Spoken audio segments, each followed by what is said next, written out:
in the water with their carpet bags getting ready to move into the tent village. Do me a favor, go tell those some 4 workers that due to your threat, I'm no longer responsible for a few things in your life. See if it makes a difference.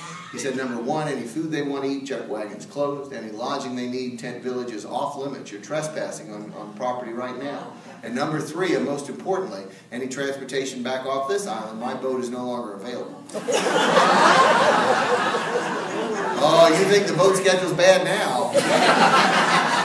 Next boat was due in about 3 weeks, and that's if the ice held off the lake. Oh, these guys reassessed their situation. I always think right around dinner, and they walked up the hill, and I'm a history nerd. I study it every day, and I love when all the pieces, parts come together and it makes sense. There's other places in history that the more you study it, the more impossible it seems. This would be that place. The more I study this, the more impossible it seems. These guys walked up the hill in the snow and picked up hand tools. No electricity. It's not like building today where a truck drives up and they unload those preformed trusses and particle board. You hear the nail guns going and boom, there's a building there. This is 1,500,000 board feet of green, frozen Michigan white pine in a single pile. Finishing wood, stain, varnish, basic hand tools, measuring devices, horses, oxen, scaffolding, pulley systems. The barrels of nails are so heavy those carriages can't get them up the hill. So they unload them until the carriage is light enough, those drays. So the streets are just lined with nails all the way down to the road. Cases of glass, caulking, cases of casing of door locks, door hinges. There was a key making machine we had ordered from the Corbin Lock Company in New England, a shingle making machine. That was it. And 600 laborers in the snow walked up the hill to cross-cut saws, cleared this bluff, worked 3 shifts a day with no electricity, candlelight, lamplight, bonfires they used with the scraps, and they attempted to build this hotel in 90 days. And they failed. It took 93 days to finish the hotel. Yep, we opened July 10th, 1887. Paint was still drying on the outside of the hotel. Any of you walking around Humble Hotel here today that's been built in 93 days, anybody here know some of our hallways go a little bit like that? Get a little run on the elevator or some places? Yeah. The rooms are ripply? Yeah, rooms are ripply. I always tell people a good bottle of wine at dinner will straighten that line out. No, if you're slanting the other way, cut yourself off, and don't ask me how I know that. So anyway, we were solid as a rock, though a little bit crooked. Those ups and downs and sideways, I have people all the time tell me, oh, that's settling. That ain't settling. We built those ups and downs and sideways when we opened our hotel. There are 2 reasons. One, Caskey wrote that it was faster to shore something up crooked than it was to make it plumb. And the second reason is, I love this, about 1/3 of his workers had lied about their ability to make double wages. They were illiterate. They couldn't measure. Yeah. Well, you see how it happens. Some agent comes to town and said, hey, there's some idiot paying double wages for carpentry. I'm a carpenter, you know. So, yeah. So our ups and downs and sideways are original of the hotel. The core of the hotel, the original 200 rooms, still stands. 33 major expansions from that original 200 rooms. It still stands. It wasn't even built on a foundation. It was built right on a rock. If there was a tree growing in the proper place, they cut it down, built right on the stump. There's still a few stumps holding up this hotel in different places.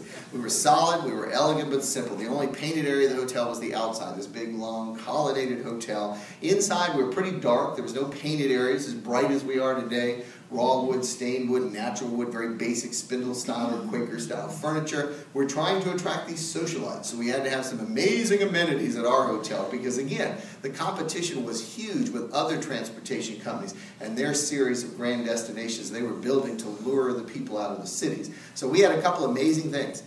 We had this newfangled thing called electricity, but only for about 45 minutes a day. Our lights were both gas and electric. They were called gasoliers. There's nothing more dangerous to have in a wood frame building than gas and electricity in the same time. 1/3 of these burn, go figure. Let me just do this. I've got time. Yeah, let me just give you the impact of seeing electricity here. You know, I have an excerpt from we were the wilderness. The further you went away from the city, they were the epicenter of the world for these Victorians. The further you went away, the more modest everything got. This is an excerpt from a journal of a young lady coming up from Chicago, and she is frustrated. It's taken 3 days to get here from Chicago. All these little ports of call, the steamships coming into all these little towns wanted their money, their share of this rich people money before they came up north for the season. She's on the deck of the ship. It's nighttime.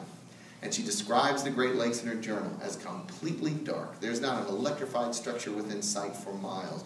Campfires along the side. There's teepees set up there. Native Americans. She's in a big luxury, steamship with these Native Americans are paddling by in these canoes. Campfires. Maybe a candle in a window somewhere. It's dark. She's so excited she can't sleep. They come around the reef over there, years before the bridge is built. She looks across the strait and there's something glowing in the distance, and she can't figure out what it is. She calls it the white bar of light. She's off in the distance. There's a glowing bar of light. This is in the wilderness. What could that be? And as it gets closer, she says it grows. And then the realization, and more importantly, the romance, that this white, colonnaded, electrified mansion in the middle of the wilderness is us. We can't, there's no way anybody in this room can relate to how astounding it would be to come to this wilderness and see this hotel, unless after this lecture we all got on a spaceship and we went to the moon and we got off the spaceship and there was a hotel there. That's the only way I can kind of do it. Let me give you another technology we had, which is kind of fun. We had the first working elevator in close to 200 miles. Word got out all over the Great Lakes. That new white hotel had a room you could go into, push a button, the whole room would appear on another floor. Yeah, on busy days, we had guards, so we could see who was joyriding on this thing and who was actually a guest. The word elevator appeared to be intimidating, so we renamed it the Vertical Railroad for a few years. Let me give you another excerpt from a journal here, and it always makes me go along, but I think it's so worth it. I love that firsthand eyewitness stuff. A lady, and most guests, by the way, our season was 2 months long. We were open July and August. Most guests stayed the whole season. They stayed 2 months. They summered here. The record is we have one family had the same room for 14 years. They just left their stuff there. They came back the following season. We opened up their room. This is an aunt. She had brought her niece and nephew here for the whole season. We have her whole journal. It's not just an excerpt. And she was very concerned about these kids. They were her charge. She was very concerned that she returned them to the parents in the same condition that she had picked them up with at the beginning of the season. And she is the only guest that made a comment about our elevator. And I treasure this more than any technological observation from any guest in history. Here's what she wrote. She was scared of this elevator thing. And here's what she wrote. She said she herself would not ride the movable box. She felt it was unnatural to do so. She said, but her niece and nephew were of more modern mindset, and they enjoyed this conveyance immensely. She spent being in charge of their welfare. She spent the entire summer season running up and down the stairs to meet them at each level. Oh, it gets better. She was in shock. Oh, it gets better. At the bottom of the page, she said her greatest fear is those doors would open, they would not be in there, and she would not know where to look. So, we were the Space Mountain in northern Michigan for a couple of years. Our food was excellent. We had inspectors that lived in the cities that double inspected the food before it was put on the iced railroad cars to come north. The Union Stockyards, we talked about, we had 2 guys. They worked shifts, and the best of the best meat would be brought to them to inspect. And they put a brand on it. They had a Grand Hotel brand on coals, and they would stamp the side of it. And we only took meat that had been inspected by our guys, so our food was just excellent. We had these modern amenities. Our first manager was John Oliver Plank. His great-grandson just checked out the day before yesterday. He came up for my history weekend to do a presentation. His great-grandfather, we needed a big name so we could bring these big-name guests here, some hotelman that everybody knew. He ran business hotels. These were romantics. We wanted him badly. He had just sold a hotel, so he was free and easy. He was a free agent, and we wanted him here. 2 things. One, he said, I want my name on the hotel, so we were Plank's Grand Hotel. The second thing was a bad idea he wanted to invest in. And we were $300,000 to build. Our season was only 2 months long. We had 200 guest rooms. We had to keep our rates really cheap to be competitive with other transportation companies, so there wasn't a chance we could make money. Our rates, are you ready for this, including 3 meals a day, for many years were $3 to $5 a night. I know, they're about twice that now. Yeah. I don't know. I just work here. I have no idea. I tell people I live in the past, the rent's cheaper, but anyway, so we could make money. He invested in us. He ran a business hotel. We filled up. The island's evolving into tourism, but he ran a business hotel. And what I mean by that was we were a new, let's describe what we were. Let's talk about the philosophy of this place. You guys get a grasp on that. We were a new hotel. We had modern amenities. We had excellent food, good service. Mackinaw Island's a beautiful place today. It was a beautiful place back then. So let's boil down to what we offer these romantic Victorians out of the cities. We were clean rooms, good food, and a pretty place. Man, if you guys are traveling today and you know your destinations, clean rooms, good food, and a pretty place, that's pretty good. That's more than a lot of places offer.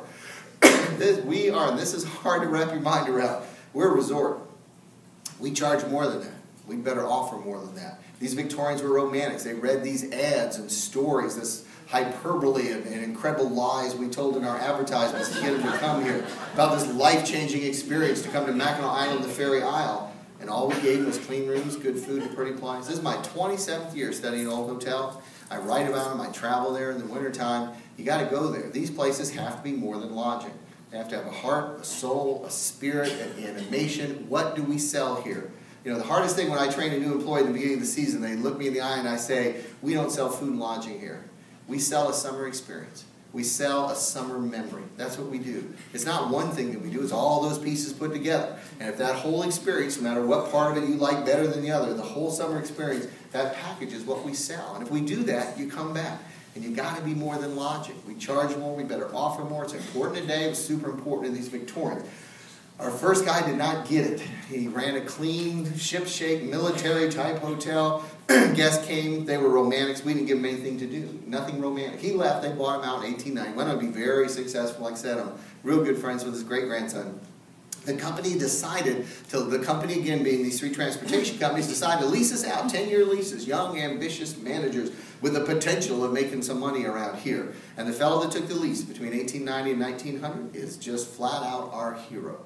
James Rankin Hayes, a little short guy in his mid-30s, not the most attractive guy. His energy level was off the charts. He had 3 hotels leased at the same time. The Grand Hotel, the Arlington and Petoskey, the big old Wayne Hotel down in Detroit. He stood on the front porch and he kind of saw what I said. Clean rooms, good food, pretty place. What is missing? What are Victorians? Let's discuss. If there's one word to describe these Victorians, they were romantics. They wanted escape and fantasy. There was a re-advent of religion, bombastic music, flowery oratory, theater. They were the privileged. They wanted to go enjoy their privileges with other people of privilege. And all we offered them was the basics. They were romantics. What is the most romantic thing we can put in this hotel? He had no idea, but he was smart. If you don't know something, find out somebody that can help you. He hired a man named Mr. Eugene Sullivan out of Scotland. He said, you are now the social director.